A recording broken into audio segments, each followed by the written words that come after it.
Reading for April 10th, entitled, Shunning Satan's Snares.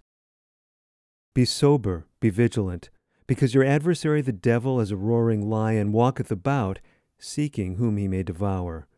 1 Peter chapter 5, verse 8. Satan is rallying his forces to contend with the advancing work. He would bring reproach upon the work of God by setting brother against brother and bringing in the elements of suspicion and evil surmising. I am bidden to say to our people, do not devise evil one against another. Do not cherish unbelief in your hearts. Do not harbor suspicion against your brethren and sisters. This is one of the most successful ways in which Satan works to alienate the hearts of those who should be doing God's service. Spend much time in earnest prayer for your individual selves.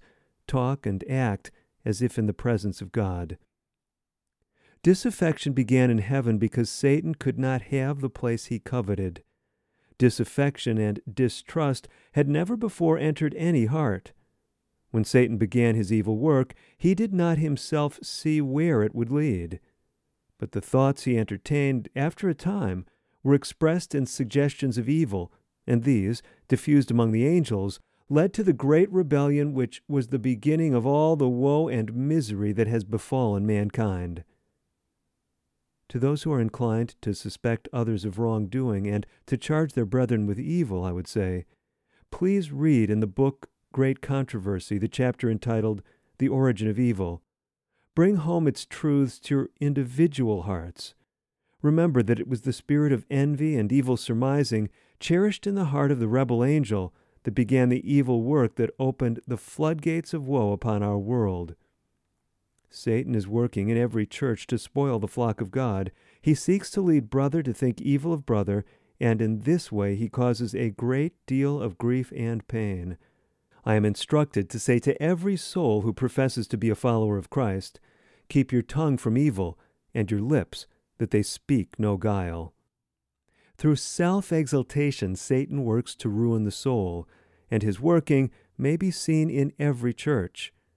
My brethren and sisters, keep strict guardianship over your spirit.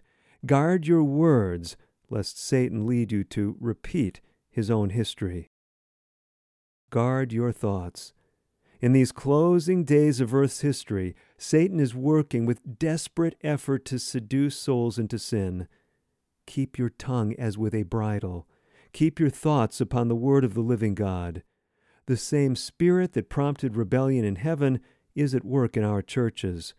We are living in the last days of this earth's history, and Satan is making determined efforts to subvert the mind.